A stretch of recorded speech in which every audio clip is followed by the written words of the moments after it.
Assalamualaikum warahmatullahi wabarakatuh. Saya Anissa Aulia dengan NPM 2275294 akan menjelaskan tentang topik perencanaan pajak penghasilan pasal 22. Bahasan yang akan dibahas pada topik ini antara lain adalah badan pemungut, objek dan tarif saat pemungutan, dan tax management untuk PPh pasal 22.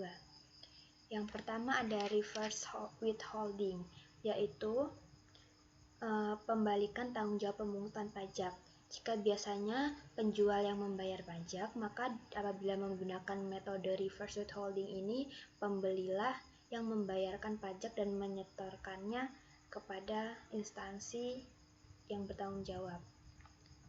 Contoh pembeli yang membayarkan pajaknya itu seperti instansi pemerintah, badan tertentu, WP badan tertentu.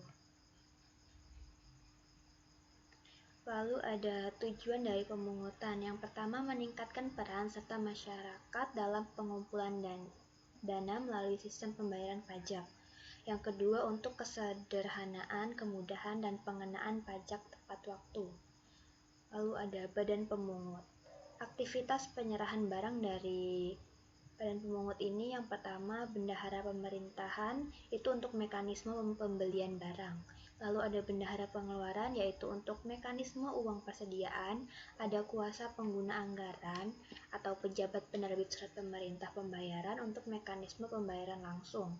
Lalu ada BUMN tertentu, dan untuk badan pemungutnya yaitu juga untuk aktivitas impor. Ada Bank Devisa dan Direktorat Jenderal Bea dan Cukai. Untuk Bank Devisa itu karena Bank Devisa ini melakukan transaksi dengan menggunakan valuta asing, maka pajak PPh pasal 21 untuk pengenaan valuta asing. Lalu ada Direktorat Jenderal Bea dan Cukai. Ini mempunyai peran penting dalam pemungutan pajak, untuk pajak khususnya bea masuk, pajak dalam rangka impor, dan PPN atas impor. Selanjutnya ada badan pemungut untuk aktivitas di industri tertentu. Yang pertama ada badan usaha yang ditunjuk oleh Kepala KPP untuk penjualan hasil produksi dalam negeri di industri semen, kertas, baja, dan otomotif.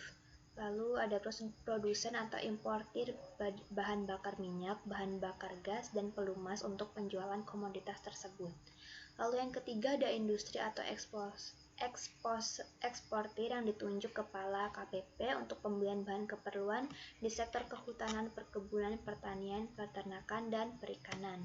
Selanjutnya juga badan pemungutnya ada untuk di bagian perseroan dan perbankan, antara lain ada Pertamina, PLN, PGN, Telkom, Garuda Indonesia, dan lain-lain, dan juga adalah seluruh bank BUMN. Objek dan tarif. Yang selanjutnya adalah dasar hukumnya. Yang pertama, dasar hukumnya adalah Peraturan Menteri Keuangan Nomor 34 PMK 010/2017 tentang pemungutan pajak penghasilan pasal 22, sehubungan dengan pembayaran atas penyerahan barang dan kegiatan di bidang importir atau kegiatan usaha di bidang lain. Lalu ada Peraturan Menteri Keuangan Nomor 110/PMK 010/2018 tentang perubahan atas Peraturan Menteri Keuangan Nomor 34 PMK 010/2017 tentang pemungutan pajak penghasilan pasal 22 sehubungan dengan pembayaran atas penyerahan barang dan kegiatan di bidang impor atau kegiatan usaha di bidang lain.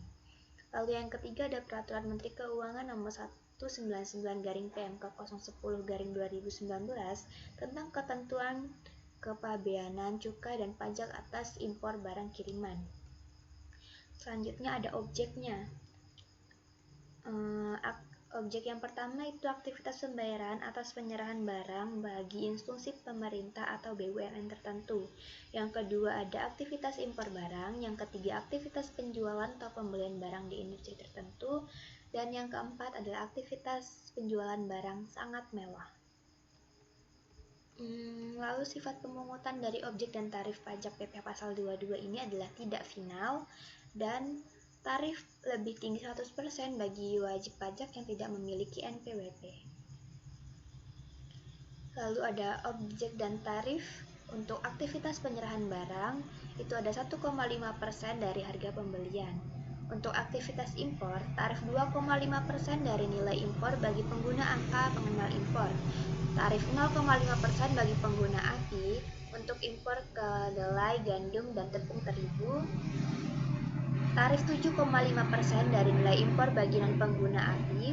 Tarif 7,5% dari harga jual lelang untuk barang yang tidak dikuasai. Lalu nilai impor itu rumusnya cost insurance dan freight ditambah biaya masuk dan pungutan lain. Lalu ada aktivitas di industri tertentu. Selanjutnya adalah penjualan dari produksi dalam negeri. 0,1% dari DPP PPN di industri kertas. Tarif 0,25% dari DPP PPN di industri semen. Tarif 0,45% dari DPP PPN di industri otomotif. Tarif 0,3% dari DPP PPN industri baja dan atas obat-obatan di industri farmasi. Selanjutnya ada untuk penjualan BBM, BBG, dan pelumas.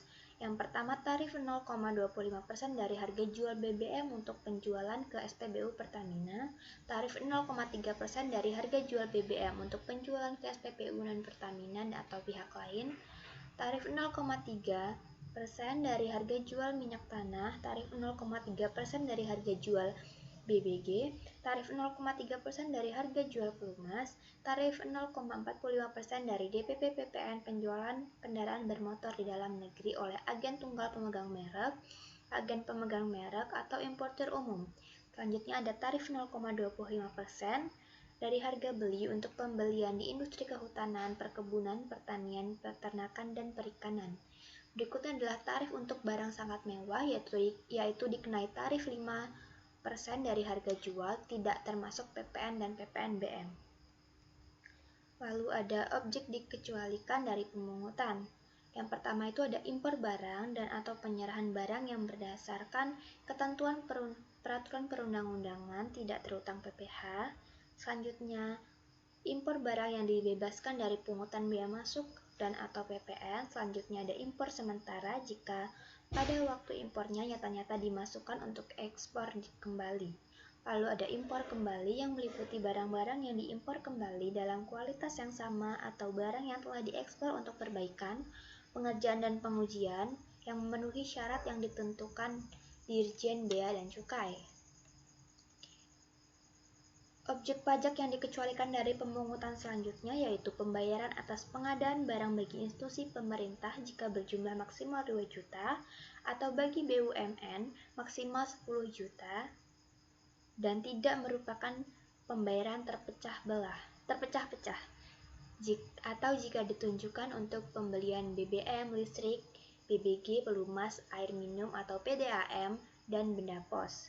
Selanjutnya pembayaran untuk pembelian gabah dan atau beras oleh Perum Bulog, emas batangan yang akan diproses untuk menghasilkan barang perhiasan dari emas yang ditujukan untuk ekspor, pembayaran untuk pembelian barang sehubungan dengan penggunaan dana BOS. Lalu pengecualian memerlukan bukti berupa surat keterangan bebas PPh 22 yang diterbitkan oleh Ditjen Pajak untuk impor barang dan atau penyerahan barang yang tidak terutang PPh. Yang kedua untuk emas batangan yang diproses untuk menghasilkan perhiasan untuk diimpor.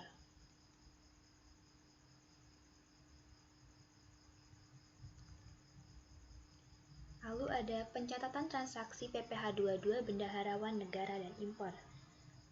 Untuk PPh 22 yang dipungut bendaharawan negara, pencatatan transaksinya itu jumlah pajak yang dipungut oleh bendaharawan merupakan pengurang kas yang diterima, dicatat sebagai pembayaran pajak di muka.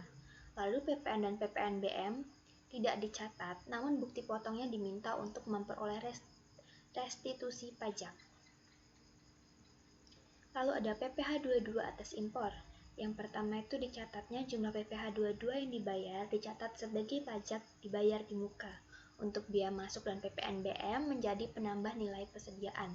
Jadi apabila harga persediaan tersebut 5 juta, maka untuk biaya masuk dan PPNBM-nya itu senilai 2 juta, maka harga nilai persediaan itu adalah yang dibayarkan adalah 7 juta. Gitu. Selanjutnya untuk pihak pemungut itu mencatat penerimaan kas dan mengakui utang pajak sebab harus disetor ke kas negara. Lalu pihak yang dipungut itu mencatatnya pembayaran tersebut sebagai pajak dibayar di muka pada saat pembelian sebab kewajiban pajaknya telah dipenuhi. Lalu ada saat pemungutan. Pemungutan pajak terutang dilakukan saat pembayaran kecuali ditetapkan berlainan oleh Menteri Keuangan. Pengecualian tersebut antara lain kegiatan impor. Saat pemungutannya itu saat pembayaran bea masuk, kecuali jika pembayaran bea masuk ditunda atau dibebaskan. Pemungutan dilakukan saat penyelesaian pemberitahuan importir barang atau PIB. Lalu kegiatan pembelian barang itu saat pemungutannya saat pembayaran. Lalu untuk pembelian hasil produksi, pemungutannya saat penjualan. Untuk penjualan hasil produksi atau pengolahan barang, pemungutannya saat penerbitan delivery order. Penyetoran hasil pungutan dilakukan ke bank persepsi atau kantor pos. Selanjutnya, tax management PPh pasal 22. Yang pertama untuk pihak yang dipungut. Yang pertama ada minta kartu NPWP pembeli barang untuk penerapan tarif PPh 22. Jika tidak ada NPWP, maka kenaikan 100%. Tujuannya memastikan bahwa pembeli telah terdaftar sebagai wajib pajak dan memiliki nomor NPWP.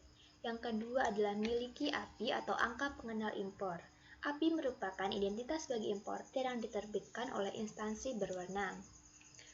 Fungsi miliki API ini untuk menjadi syarat wajib bagi setiap perusahaan yang melakukan kegiatan impor barang ke Indonesia. API juga berfungsi untuk mengidentifikasi importir dalam setiap transaksi impor. Lalu adalah miliki SKB atau surat keterangan bebas. SKB ini merupakan surat yang diterbitkan oleh Direktorat Jenderal Pajak yang memberikan fasilitas fiskal kepada wajib pajak. Fungsi dari miliki SKB ini adalah dapat memberikan kemudahan administrasi perpajakan bagi perusahaan yang sering melakukan impor. Lalu juga bisa menjadikan sebagai pengurang beban pajak dalam beberapa kasus. SKB dapat memberikan pengurangan atau pembebasan pajak tertentu. Selanjutnya, tax management PPh pasal 22 untuk pihak yang dipungut. Yang pertama adalah simpan dokumentasi seperti PIB dan SSPCP, yaitu yang pertama PPIB ini, dokumen ini merupakan bukti bahwa perusahaan atau pihak yang dipungut telah melakukan kegiatan impor barang. Lalu SSPCP ini adalah surat setoran pajak cabang perpajakan, bukti bahwa perusahaan atau pihak yang dipungut telah menyetorkan pajak ke kas negara. Tujuan menyimpan dokumentasi ini adalah untuk sebagai bukti transaksi bahwa telah melakukan pembayaran pajak dan dapat digunakan sebagai dasar dalam pemeriksaan pajak oleh petugas pajak. Lalu yang kedua adalah lakukan tindak lanjut atas SSP. SSP ini adalah surat setoran pajak yang pihak dipungut setorkan. Tujuan dari tindak lanjut SSP ini adalah memastikan bahwa pembayaran pajak yang telah dilakukan telah dicatat dengan benar dalam sistem. Lalu selanjutnya ada waspadai bukti pungut PPh pasal 22 asli tapi palsu. Lalu lakukan tax review dan tax rekonsiliasi. Tax review ini merupakan kegiatan mengevaluasi kembali perhitungan pajak yang telah dilakukan. Lalu sedangkan tax rekonsiliasi ini adalah proses pembandingan antara data perpajakan yang dicatat dalam buku besar dengan data perpajakan yang dilaporkan ke pihak berwenang. Tujuan dari melakukan tax review dan tax rekonsiliasi ini adalah mencegah kesalahan, yaitu memastikan bahwa perhitungan pajak telah dilakukan dengan benar dan tidak ada kesalahan perhitungan. Lalu untuk mendeteksi ketidaksesuaian, mendeteksi ada ketidaksesuaian antara data yang tercatat dengan data yang dilaporkan. Lalu tax management PPh pasal 22 untuk pihak pemungut.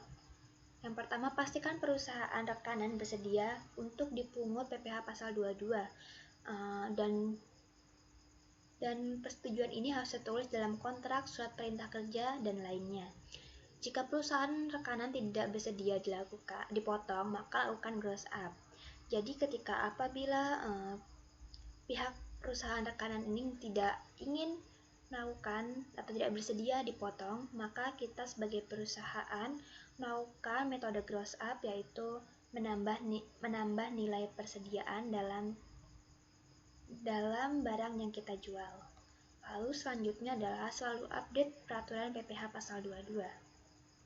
Sekian, terima kasih presentasi dari saya. Apabila ada kesalahan saya mohon maaf. Saya akhiri. Wassalamualaikum warahmatullahi wabarakatuh.